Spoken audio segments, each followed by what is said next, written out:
Леон I. Грузин или Апсуа? Абхазы утверждают, что якобы Леон I был Апсуа, а не грузинским царем. Леон был Риставом Абхазии. Ристави – это грузинский титул, обозначающий наследственный статус феодала. В указанный период Абхазете обозначало не место проживания Апсуа, а Западную Грузию.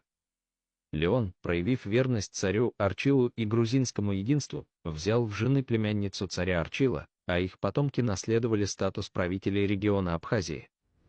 Как один из грузинских риставов, в VIII веке, в период арабских вторжений, Леон укреплял проходы с Картли на Северный Кавказ, защищая Грузию от нашествий.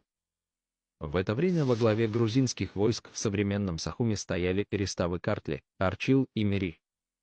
Логично возникает вопрос. Если Леон не был грузином, то почему он защищал Грузию в северной части Картли? Если Леон был царем абхазов, то почему Сухуми защищал эристов Картли Арчил? Ответ прост. Потому что оба были грузинами и правили разными регионами Грузии. Это подтверждает тесные связи между риставами Восточной и Западной Грузии.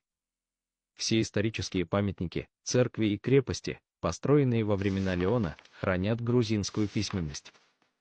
На всех храмах грузинские надписи. Это памятники грузинской архитектуры.